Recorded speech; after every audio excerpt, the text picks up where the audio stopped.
하나님 말씀은 사도행전 16장 6절에서 10절까지 말씀입니다.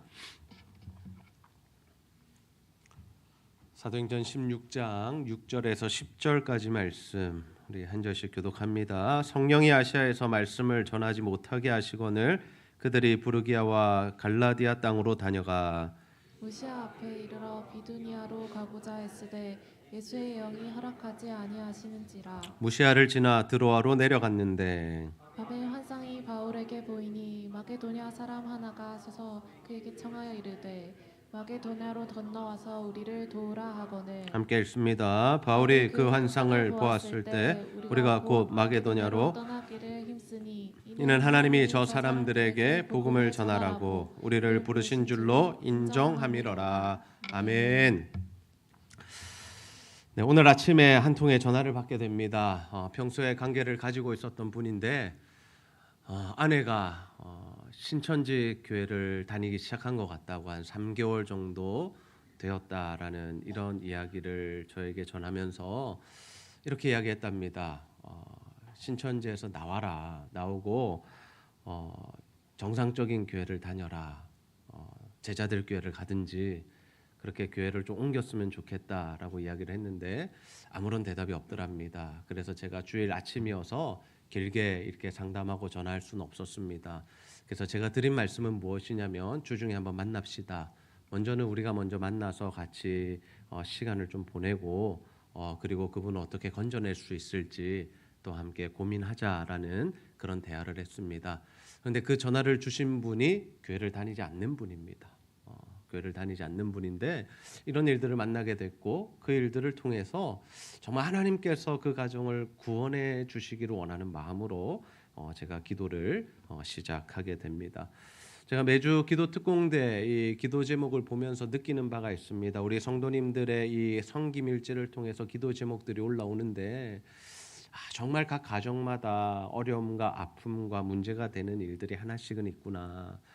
우리가 정말 잘 사는 것처럼 보여지고 교회 오면 아무런 문제가 없는 것처럼 이렇게 밝게 신앙생활하고 계시지만 실제로는 그 마음에 응어리져진 문제들 또 아픔들 답답함들 그러한 부분들을 가지고 살아가고 계시는구나라는 것을 느끼면서 그러한 마음을 가지고 제가 또 새벽마다 그분들을 위해서 기도하고 있습니다. 여러분의 인생은 어떻습니까? 정말 고속도로 8차선처럼 뚫린 것처럼 탄탄대로를 걷는 그런 느낌으로 살아가고 계십니까? 아니면 사고난 고속도로처럼 꽉 막힌 길처럼 어렵고 힘들고 답답하고 정말 좀 빨리 벗어났으면 좋겠다라는 마음으로 살아가고 계십니까? 우리가 살다 보면요 뜻하지 않은 어려움들을 만나게 됩니다. 우리가 신앙생활 열심히 하고 있는데도 정말 이 기도의 제목들이 응답되어지지 않고 또 때로는 정말 한 10년, 20년, 30년 기도의 제목들이 응답되지 않는 이러한 일들도 우리가 경험하게 되죠. 우리 인생에 이런 막힘들이 있을 때, 우리 인생의 길이 막힐 때 우리가 과연 어떻게 해야 하겠습니까?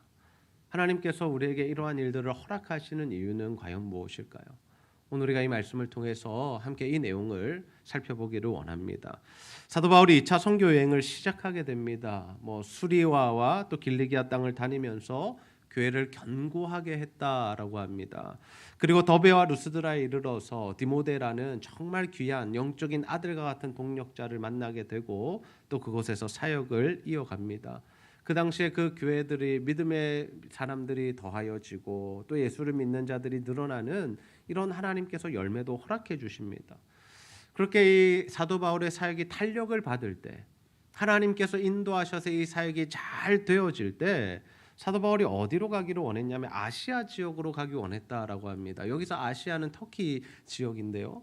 그 지역으로 가서 복음을 전하기 원했다라는 거죠. 근데 하나님께서 행하신 일이 있습니다. 그 일이 무엇이냐? 16장 7절 말씀해 보시면 하나님께서 이런 일들을 하세요. 무시아 앞에 이르러 비두니아로 가고자 했으되 예수의 영이 허락하지 아니하시는지라. 예수의 영이 누구죠? 성령님이시죠. 하나님의 영, 예수의 영이 사도 바울이 다른 지역에 가서 복음 전하는 것을 막으셨다라는 거예요. 우리가 이 말씀을 보면서 의아함을 느끼게 됩니다. 하나님 왜 막으셨을까? 하나님 왜 막으셨을까? 복음 전하는 일은 참 좋은 일 아닙니까? 또 하나님께서 사도 바울을 부르시면서 어떤 사명 주셨어요? 너는 이방인의 사도야. 네가 이방 지역을 돌아다니면서 복음 전했으면 좋겠어라는 그 사명을 주셨습니다. 지금 사도 바울은 그 사명을 따라 하나님 가장 기뻐하시는 복음 전하는 사역을 해 가고 있는 상황이죠. 근데 하나님이 왜 그 길을 막으시냐라는 거예요. 왜 그 길을 막으시냐? 우리가 기억해야 할 것이 무엇입니까? 좋은 일이라고 또 선한 일이라고 하나님의 뜻과 계획이라고 다 이루어지는 것은 아니다라는 겁니다. 하나님의 타이밍도 우리가 생각할 수 있어야 된다라는 거예요. 하나님의 때라는 것을 우리가 생각할 수 있어야 된다라는 겁니다. 복음 전하는 것이 나쁜 일이 아닙니다. 하나님 사도 바울을 통해서 계속해서 복음 전하게 하시는데요. 그런데 지금 사도 바울이 아시아로 가는 것을 막으신 이유는 무엇인가 하면 그곳으로 가기를 하나님께서 원하시지 않는다라는 거죠. 다른 곳으로 가기를 하나님께서 원하고 계시다라는 겁니다. 그래서 나중에 보면요. 3차 전도 여행을 갈 때 지금이 2차잖아요. 3차 전도 여행을 사도 바울이 갈 때 이 지역에 가서 복음을 전했다라는 기록이 있습니다. 무슨 말입니까? 이 지역은 복음이 필요 없는 지역이 아니라는 겁니다. 하나님께서 그 영혼들은 버린 영혼들이 아니라는 겁니다. 하나님 그 지역의 영혼들도 사랑하시지만 지금은 어딜 가기 원하신다라는 거예요. 지금은 다른 곳으로 가서 복음을 전하기를 하나님께서 원하신다라는 거죠. 그래서 우리는 하나님이 지금 우리에게 원하시는 것이 무엇일까에 주목해야 합니다. 우리가 하나님의 일들을 감당하고 있습니다. 신앙생활을 하고 있습니다. 기도하고 예배드리고 말씀 보고 묵상하고 전도하고 선교하고 교회를 섬기는 일들을 하고 있는데 우리가 때로는 이것이 다 좋은 일들인데 하나님이 기뻐하시지 않는 자리에 설 때가 있다라는 거예요. 그게 뭐냐면 하나님은 지금 우리가 이것을 하기 원하시는데 우리는 여기 앉아서 이것을 하겠다라고 고집을 피우고 있다라면 하나님께서 기뻐하시지 않는다라는 거예요. 하나님 우리에게 기도하라고 말씀하시는데 기도하지 않고 자꾸 나가서 전도하고 있는 것 하나님 기뻐하시지 않는다라는 겁니다. 하나님 이제는 너희가 복음 전하고 선교하기 원한다라고 말씀하시는데 우리끼리만 좋고 우리끼리만 교제하고 교회 안에서 성도 간의 교제만 활발해진다라면 하나님께서 기뻐하시지 않는다라는 거예요. 모든 것이 때가 있고 기한이 있다라고 말씀하셨잖아요. 하나님께서 원하시는 바 하나님의 그 뜻과 계획을 이루어가는 것 그것이 바로 우리들이 해야 할 일이다라는 거죠. 우리 인생에도 이렇게 막힐 때가 있습니다. 우리가 뜻하지 않은 어려움들이 우리 안에 있을 수 있는 거예요. 그리고 특별히 우리가 하나님 나라를 위한 삶을 살고자 결단함에도 불구하고 기도함에도 불구하고 하나님께서 그 길을 열어주시지 않는 때가 있다라는 겁니다. 우리가 이런 기도 자주 드리잖아요. 하나님 건강을 회복시켜 주시면 하나님 나라 위해서 정말 열심히 일하겠습니다. 하나님이 사업의 문제를 좀 풀어주시면 제가 하나님께 마음껏 헌신하고 마음껏 드리는 인생 살겠습니다. 하나님 우리 자녀들 하나님 이들 좀 하나님께서 좀 간섭해 주시면 제가 정말 하나님 앞에 내 인생을 드리겠습니다. 여러분 정말 좋은 기도 아닙니까? 하나님 앞에서 선한 기도 아닌가요? 하나님 뜻대로 살겠다고 하나님 원하시는 일을 하겠다라고 우리가 기도하고 있는 거잖아요. 근데 하나님께서 그것을 풀어주시지 않을 때가 있다라는 거예요. 하나님께서 그 기도에 응답해 주시지 않을 때가 있다라는 겁니다. 그때 우리가 뭘 해야 하느냐? 하나님을 바라봐야 되는 거예요. 하나님 이 기도 들어주세요. 이렇게 역사해 주세요. 이렇게 해달라고만 기도하는 것이 아니라 지금 하나님은 나에게 뭘 원하실까? 하나님은 내가 무엇 하기를 원하실까? 내가 어딜 가기를 원하실까? 누구를 만나기를 원하실까?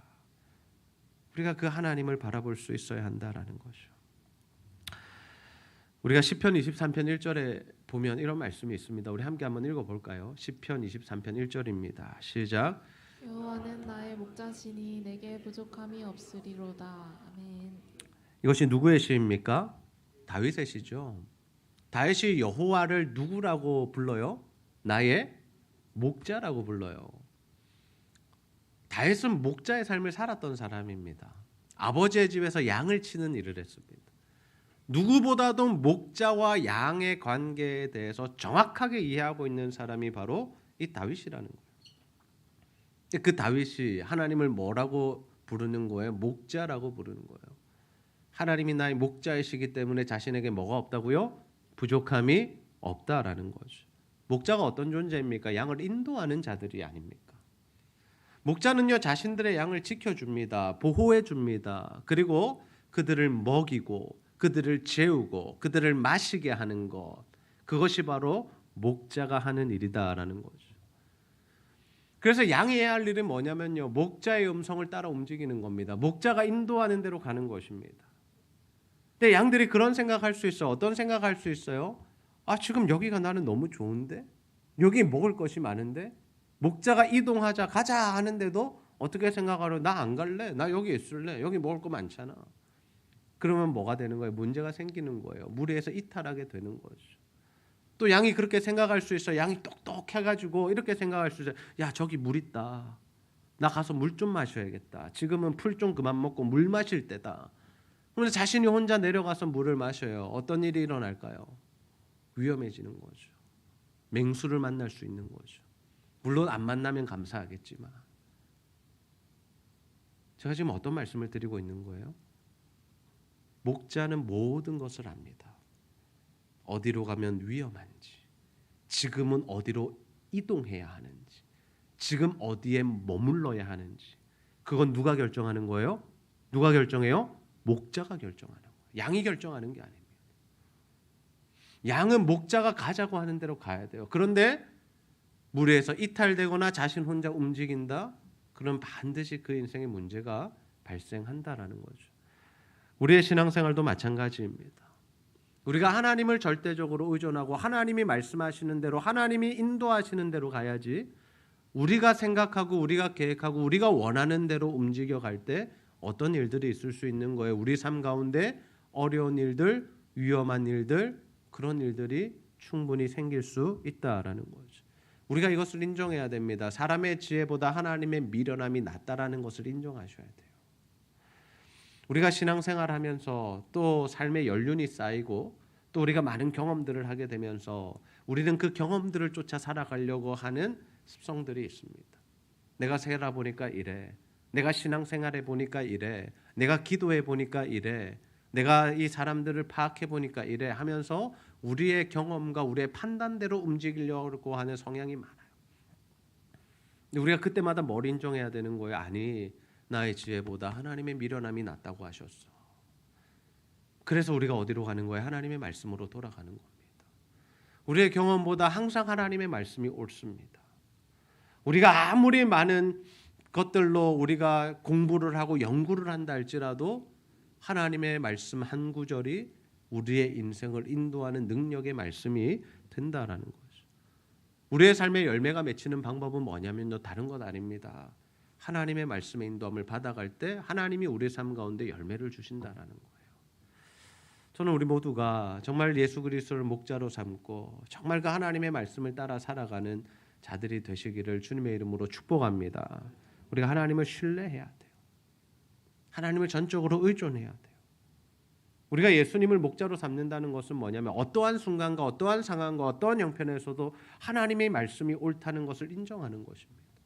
내가 볼 때 이거 아닌 것 같은데, 현실적으로 이거 맞는 것 같지 않은데, 지금 이 타이밍에는 이럴 수가 없는 문제인데 라고 할 때 하나님의 말씀이 우리에게 주어진다라면 그 말씀을 붙들고 우리의 모든 생각과 판단을 내려놓을 수 있는 것이 하나님을 목자로 삼는 그러한 자들의 삶의 모습이다라는 거죠. 바울은 성령의 막으심 앞에 어떻게 반응합니까? 성령이 계속 막으시잖아요. 가고자 애썼다라고 합니다. 복음을 전하기 위해서 이동하고자 애를 썼다라는 거예요. 그런데 하나님이 막으시는 것을 느끼는 겁니다. 못 가게 하시는 것을 느끼는 거예요. 그때 바울이 했던 것은 뭐냐면 성령의 인도함을 받더라라는 거죠. 끝까지 고집 부리지 않았습니다. 끝까지 내가 거기 가겠다라고 그 발걸음을 옮기지 않았다라는 거예요. 멈추어 선 겁니다. 그리고 사도 바울이 뭐 했을까요? 기도했겠죠. 사도 바울은 기도의 사람이잖아요. 기도할 때 하나님께서 그에게 주신 것이 뭡니까? 환상입니다. 사도행전 16장 9절 말씀 함께 한번 읽어보겠습니다. 시작. 밤에 환상이 바울에게 보이니 마게도냐 사람 하나가 서서 그에게 청하여 이르되 마게도냐로 넘어 우리를 구하라 하거늘. 아멘. 우리가 너무 유명한 환상이잖아요. 잘 알고 있는 환상이잖아요. 하나님께서 기도하는 바울에게, 막혀서 오갈 데 없는 그 바울에게 어디로 가야 할지 모르는 바울에게 하나님이 주시는 것은 뭐냐? 환상이었어요. 이 환상이라는 단어가 어디에도 사용됩니까? 하나님께서 아나니아를 부르셔서 사도 바울, 그 당시에 사울이라 불렸던 그 사도 바울, 그의 눈을 뜨게 하시는 기도를 하게 하실 때 환상을 주셨죠. 하나님께서 베드로가 고넬료의 집에 가서 복음 전하게 하실 때 뭘 주셨어요? 환상을 주셨어요.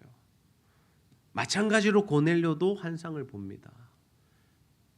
하나님께서 하나님의 일을 계시하실 때, 하나님의 뜻과 계획을 알려주실 때, 하나님의 일하심을 나타내고 싶으실 때 때로는 사용하시는 것이 무엇이냐? 환상이다라는 거예요. 이 환상. 하나님께서는 지금 이 시대에도 우리 가운데 환상을 주세요. 목사님 너무 신비한 이야기 하시는 거 아닙니까? 하나님께서 우리에게 환상을 주세요. 그 환상이 뭐예요? 하나님께서 우리가 기도하는 가운데 떠오르게 하시는 사람들이 있는 거예요. 우리가 복음 전할 때에 어떤 대상이 떠오르는 거예요. 하나님께서 기도하게 하실 때에 저에게 부산대를 품는 마음을 주시더라고요. 그것이 환상입니다. 하나님은 하나님의 일을 하시기 위해서 우리의 마음을 감동시키시고 우리의 생각을 열어가시고 우리가 한 번도 상상해 보지 않았던 일들을 펼쳐가시는데 그 일들을 이 환상을 통해서 이루어 가시더라라는 거죠. 근데 이 환상을 봤을 때 사도 바울이 어떻게 반응했는지 아십니까? 하나님께서 우리로 하여금 저 마게도냐 지방, 지금의 그리스 땅이죠. 그리스 땅으로 넘어가서 복음 전하기를 원하시는구나라는 것을 인정했다라고 합니다. 이것을 하나님의 뜻과 계획으로 인정한 거예요. 하나님이 이걸 원하신다라는 것을 그가 알아차린 겁니다.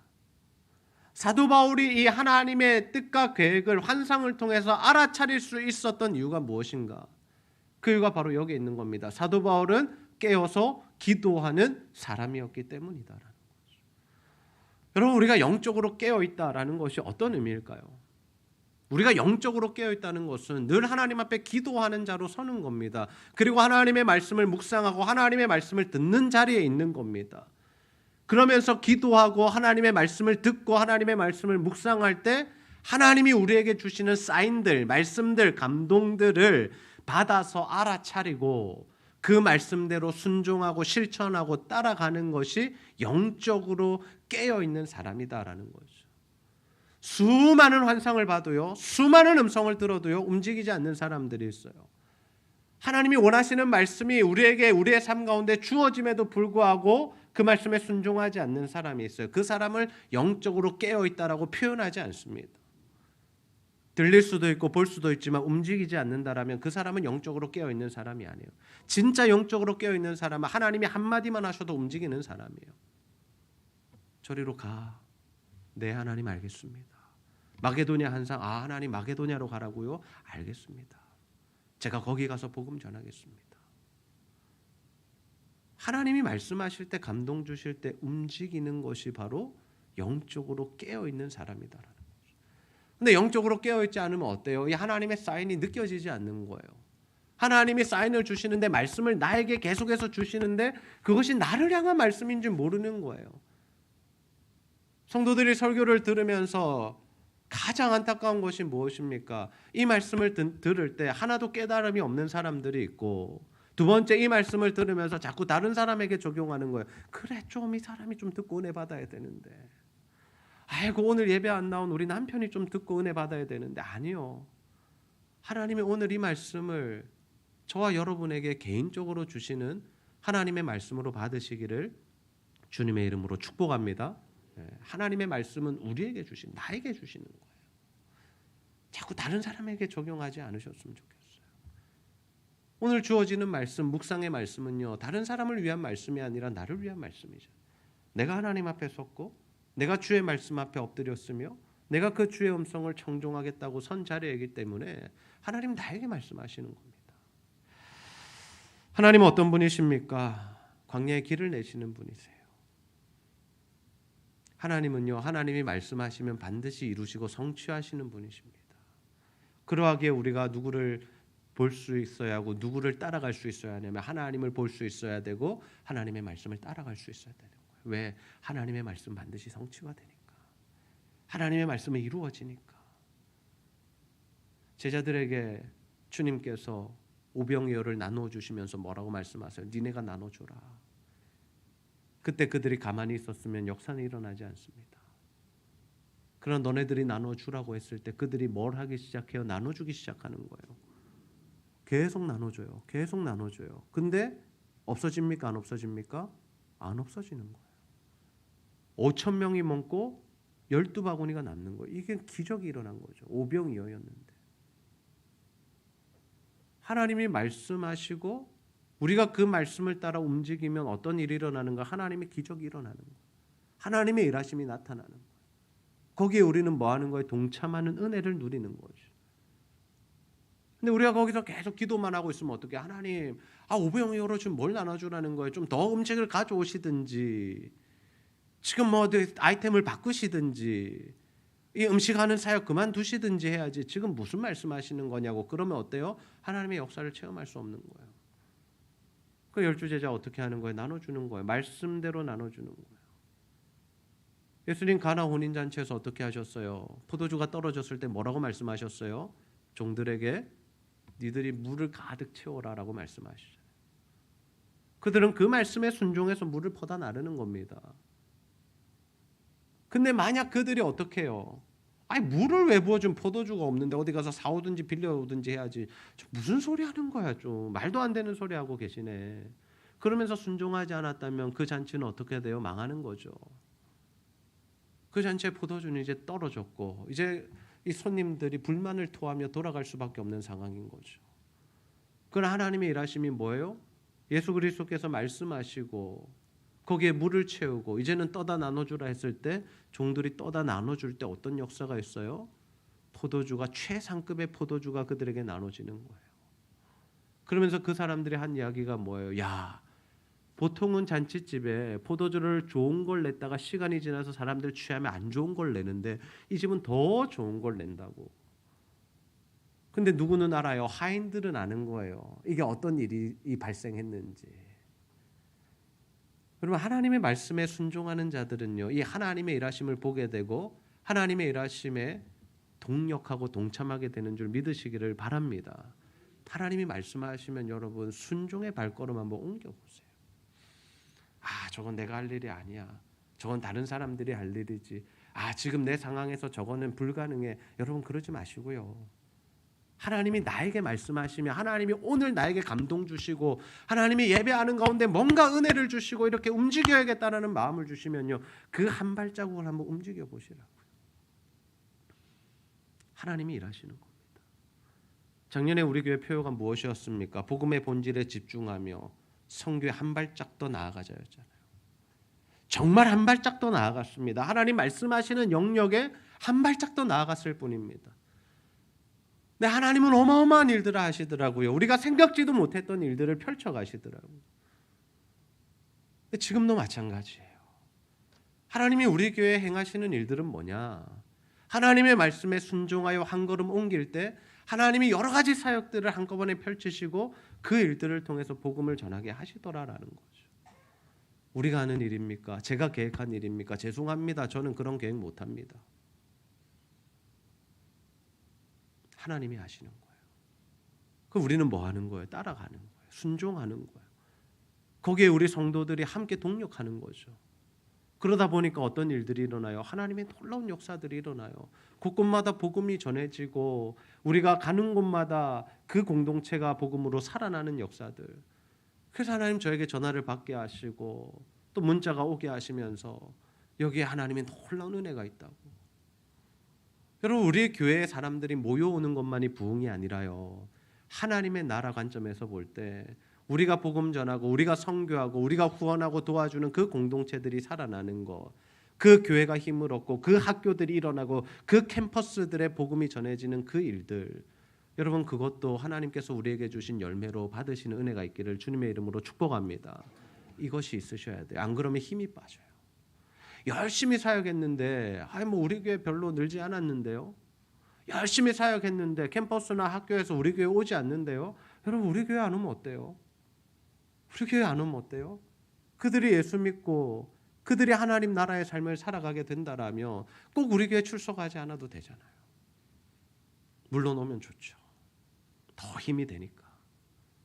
그러나 우리가 선교한다는 것은 뭐냐면 그들 가운데 하나님의 일하심들이 나타날 수 있도록 기도하고 후원하고 도와줄 때 그곳에서 하나님의 열매가 나타나며 꼭 우리 교회 이름이 드러나지 않더라도 하나님이 영광 받으시면 된다라는 거죠. 바울이 환상을 보고 마게도냐로 넘어갑니다. 이제 빌립보 성에 이르게 되죠. 루디아를 만나요. 복음을 전해요. 그 가족들이 다 예수를 믿어요. 나중에 이 루디아가 굉장히 큰 동력자가 되거든요. 하나님은 이렇게 하나님의 일들을 감당하고 하나님의 말씀을 따라갈 때 뭘 주시냐면 열매를 주세요. 하나님이 기쁨을 주시고요. 하나님께서 원하시는 일들이 일어나는 것을 보게 하시고요. 정말 복음으로 인하여 한 영혼이 살아나는 것들을 우리에게 열매로 주신다라는 거죠. 이처럼 하나님 우리를 향한 뜻과 계획을 가지고 계십니다. 우리가 하나님의 말씀을 따라가기만 하면 하나님은 우리의 인생을 통해서 일하실 것입니다. 저는 우리 제자들께 성도님들이 그 하나님의 일하심을 체험하고 그 일하심의 중심에 있는 자들이 다 되시기를 주님의 이름으로 축복합니다. 지금 여러분의 삶 가운데 막히는 일들은 무엇입니까? 여러분의 뜻대로 되지 않는 일이 무엇입니까? 직장이나 사업의 문제이세요? 경제적인 힘듦이 있습니까? 몸이 아프고 또는 마음이 힘듭니까? 우리가 그 일들만 바라볼 게 아니라 우리가 그런 일들을 통해서 하나님을 바라봤으면 좋겠어요. 하나님, 혹여나 제가 하나님이 원하시는 일들이 있는데 하지 못하고 있는 부분들이 있습니까? 하나님 나를 이쪽으로 인도하고 싶으신데 제가 아직까지 깨닫지 못하고 머물러 있는 부분이 있습니까? 하나님 나의 영의 눈을 여셔서 그것을 좀 보게 해주십시오. 하나님 내가 하나님의 일들 그 하나님의 그 인도하심을 따를 수 있도록 하나님 나를 영적으로 깨워주십시오. 우리 인생의 길이 막힐 때 정말 우리가 해야 할 일은 뭐냐? 하나님을 바라보는 일이에요. 이 하나님을 바라본다는 것은 어떤 의미냐면 자신의 삶의 인생의 주인이 자신이 아님을 하나님 앞에 인정하고 고백하는 것입니다. 우리는 우리가 인생의 주인이 되어 살아갑니다. 나는 이런 삶을 살 거야. 나는 이런 계획을 가지고 있어. 우리 가족들은 우리 가정은 이렇게 인도할 거고 이렇게 키워낼 거야. 우리 자녀들에 대해서 손주들에 대해서 각자 나름대로 계획들이 다 있으실 겁니다. 그러나 그게 아니라 어떻게 하자고요? 하나님이 내 인생의 주인이심을 인정하자고요. 하나님이 인도하시는 대로 가보겠다라고 우리가 결단을 한번 해보자고요. 근데 우리가 하나님을 따라갈 때 하나님께서 우리에게 베푸신 은혜가 뭐냐면요. 진정한 행복과 기쁨과 만족이 있습니다. 여러분 요즘 신앙생활 하시면서 인생을 살아가시면서 이 기쁨과 만족이 있으세요? 예수를 믿고 우리가 주님을 뜨겁게 만났을 때, 인격적으로 체험했을 때, 흔히 말해서 은혜 받았을 때, 뭔가 하나님께서 우리 가운데 함께 하셨을 때, 동행하셨을 때 그 누렸던 그 은혜와 감격과 기쁨과 행복이 지금도 지속되고 있느냐고요. 저는 이 감격과 행복이 자꾸 과거에 머물지 않기를 원해요. 내가 옛날에 정말 뜨거웠어. 내가 옛날에 정말 하나님의 음성을 들었어. 내가 정말 옛날에 하나님의 일에 감당했어. 내가 그때는 말이야 막 몇십 명씩 전도하고 막 이랬어. 내가 교회를 위해서 이랬어. 그리고 이거 하지 마시고요. 이것도 귀하지만 뭐 하자는 거예요? 지금 오늘 내가 오늘 하나님의 음성에 어떻게 반응하고 있고 내가 그래서 하나님 앞에 어떻게 쓰임받고 있으며 내가 앞으로 정말 하나님 앞에서 어떻게 살아갈 것인가. 그리고 그 이야기들을 좀 했으면 좋겠어요. 그 이야기들. 그런 간증들이 우리 안에 좀 터져 나왔으면 좋겠고 셀 모임 시간에 오늘 하나님이 나에게 주신 말씀을 붙들고 내가 어떻게 살아가겠다라고 결단하는 나눔들이 좀 흘러넘치기를 소원합니다. 옛날에는 이랬는데 요즘에 잘 안 되네. 옛날에는 성경이 재밌었는데 요즘에 성경이 재미가 없네. 여러분 이런 나눔 그만하시고요. 옛날에 내가 전도 진짜 많이 했는데 그 옛날이잖아요. 하나님은 다 보고 계시고 그거를 다 상급으로 쌓으셨지만 여러분 우리가 옛날에 과거에 머물기에는 우리의 인생이 아깝지 않습니까? 하나님을 지금도 따라가야 하고 지금도 동행해야 하고 지금도 하나님 안에서 우리가 열매를 누려야 하지 않겠습니까? 부서마다 여름 사역을 준비하고 있습니다. 담임 목사가 볼 때 그래요. 어떤 부서는요, 정말 이 평탄하게 이 사역들이 진행되는 부서들이 있어요. 근데 또 다른 부서는요, 뭔가 자꾸 막힘들이 있어요. 막힘들이 있고 뭔가 변수들이 생기고 이랬다가 저랬다가 하는 일들이 생겨요. 그럼 평탄하게 하는 데는 기도 많이 하고 변수가 생긴 데는 기도 없어서 그런 거 그렇지 않아요. 기도함에도 그런 일들이 생길 수 있어요. 근데 그때 우리가 해야 할 일이 뭔지 아세요? 하나님의 말씀을 따라서 가는 것입니다. 하루 전이라도 하나님 아니라고 하시면 멈출 수 있는 게 우리가 되어야 되고요. 우리는 여기를 생각했지만 하나님 여기라고 말씀하시면 그것을 따라가야 되는 거죠.